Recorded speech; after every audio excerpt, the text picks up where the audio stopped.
Hallelujah. आप सबको जय मसीह की। परमेश्वर आप सबको आशीष दे। स्वागत है आपका अपने ही YouTube channel Bible Blessings Power. परमेश्वर आप सबको अपने पवित्र लहू में छिपाए। बाइबल की गहराइयों को समझने के लिए, हर दिन नए नए वचन को पाने के लिए आप इस चैनल को सब्सक्राइब करें, लाइक करें, शेयर करें। परमेश्वर आप सबको आशीष दे। आइए आज हम बाइबल से पढ़ते हैं कि हम कैसी प्रार्थना करें जो परमेश्वर तक पहुंच जाएं। आप भी मेरे साथ बाइबल से पढ़ें। आइए हम पढ़ते हैं बाइबल से। हम निकालेंगे मत्ती की पुस्तक 6 अध्याय और उसका 5 वचन, 6 का 5। क्या लिखा है?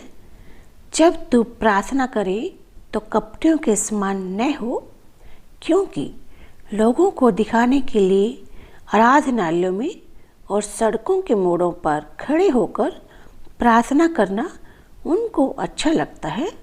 मैं तुमसे सच कहता हूँ कि वे अपना प्रतिफल पा चुके। बाइबल में क्या लिखा है कि तुम लोगों को दिखाने के लिए प्रार्थना मत करो, परमेश्वर को दिखाने के लिए प्रार्थना करो। हम जब भी प्रार्थना करें तो आत्मा से भर कर करें, क्योंकि परमेश्वर जो है वो हमारी आत्मा की प्रार्थना को सुनता है। 6 में क्या लिखा है? परंतु जब तू प्रार्थना करे तो अपनी कोठरी में जा और द्वार बंद करके अपने पिता से जो गुप्त में है प्रार्थना कर। तब तेरा पिता जो गुप्त में देखता है तुझे प्रतिफल देगा। क्या लिखा हुआ है कि जब तू प्रार्थना करे तो अपनी कोठरी में जा, अपनी आत्मा में जा, द्वार बंद कर। द्वार बंद करने का मतलब है कि आपकी आत्मा में सांसारिक बातें ना हो, आपके दिमाग में सांसारिक बातें ना चल रही हों। जब हम परमेश्वर से प्रार्थना करें तो एक मन से प्रार्थना करें। आगे क्या लिखा है? अपने पिता से जो गुप्त में है प्रार्थना कर। ध्यान से पढ़ें इस वचन को। किससे प्रार्थना करें? अपने परमेश्वर से। और वो कहाँ पर है? गुप्त है, वो दिखाई नहीं देता। तब तेरा पिता जो गुप्त में देखता है। मतलब कि जब हम प्रार्थना करते हैं तो परमेश्वर की नज़रें हमारे ऊपर होती हैं। परमेश्वर हमें देखता है। 7 वचन में क्या लिखा है?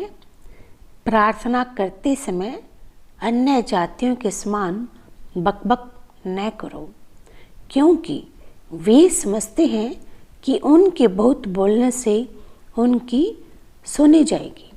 बाइबल में क्या लिखा है कि ज़्यादा बकबक न करो।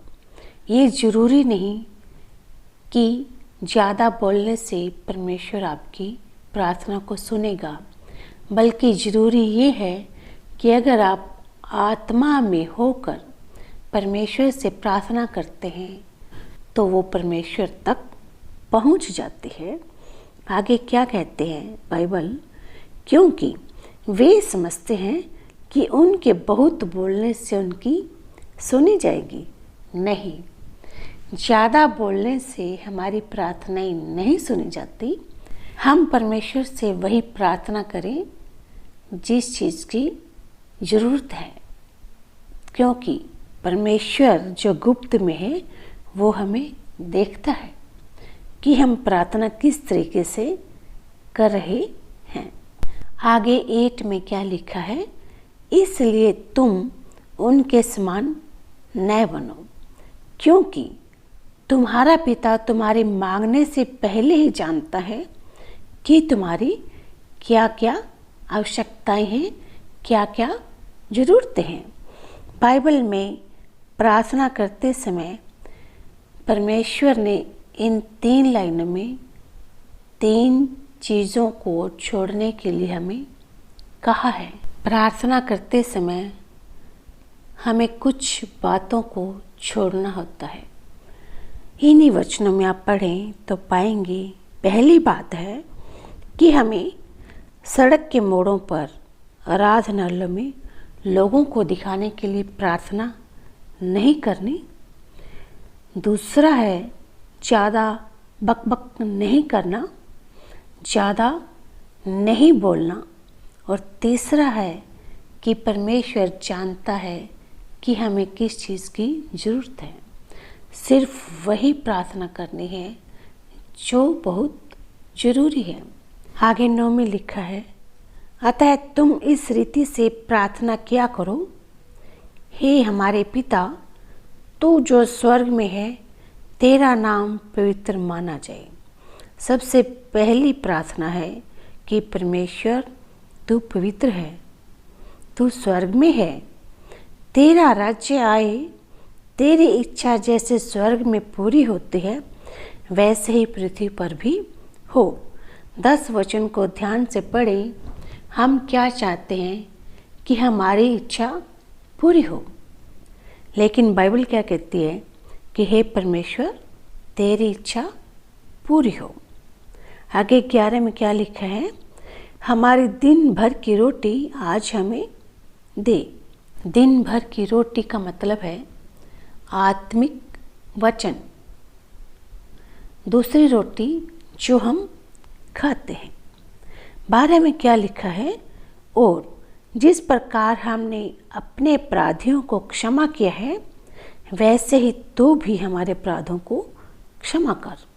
आगे लिखा है, और हमें परीक्षा में न ला परंतु बुराई से बचा, क्योंकि राज्य और पराक्रम और महिमा सदा तेरे ही हैं। आमीन। वचन क्या कहता है कि हे परमेश्वर हमें परीक्षा में मत लेकर आ, बल्कि हमें बुराइयों से बचा, ताकि हम आपके अनुसार जीवन जी सकें। आगे 14 में क्या लिखा है, इसलिए यदि तुम मनुष्य के अपराध क्षमा करोगी तो तुम्हारा स्वर्गीय पिता भी तुम्हें क्षमा करेगा, और यदि तुम मनुष्यों के अपराध क्षमा न करोगी तो तुम्हारा पिता भी तुम्हारे अपराध क्षमा न करेगा। हम निकालते हैं बाइबल से इफिसियों की पुस्तक, उसका 6 अध्याय, उसका 18 वचन, 6 का 18। हर समय और हर प्रकार से आत्मा में प्रार्थना और विनती करते रहो, और इसीलिए जागते रहो कि सब पवित्र लोगों के लिए लगातार विनती किया करो। इन वचनों में क्या लिखा है, हर समय और हर प्रकार से आत्मा में प्रार्थना और विनती करते रहो। परमेश्वर क्या कहता है, प्रार्थना करने का कोई समय नहीं है। आप कभी भी किसी भी समय प्रार्थना कर सकते हो। हर प्रकार से, हर तरह से आत्मा में परमेश्वर से विनती करते रहो, प्रार्थना करते रहो, इसीलिए जागते रहो। क्या लिखा है कि हम आत्मा में हमेशा जागते रहें और परमेश्वर के आसपास रहें, उससे प्रार्थना करते रहें, उससे विनती करते रहें। और आगे क्या लिखा है, और इसीलिए जागते रहो कि सब पवित्र लोगों के लिए लगातार विनती किया करो। परमेश्वर हमसे हर समय अपनी स्तुति, अपनी प्रशंसा चाहता है। इन वचनों के द्वारा परमेश्वर आप सबको आशीष दे। आज हमने पढ़ा कि हम कम शब्दों में प्रभावशाली प्रार्थना कैसे करें। परमेश्वर आप सबको ब्लेस करे। हर एक जन को परमेश्वर अपने पवित्र लहू में छिपाए। आपके घरों से बीमारियां, दुख, तकलीफ जाते रहें। परमेश्वर एक एक जन को अपने लहू में छिपाए। आपके घरों में परमेश्वर बरकत दे, बहुत आशीष दे। इन वचनों के द्वारा परमेश्वर आपको आशीष दे। आप सबको जय मसीह की।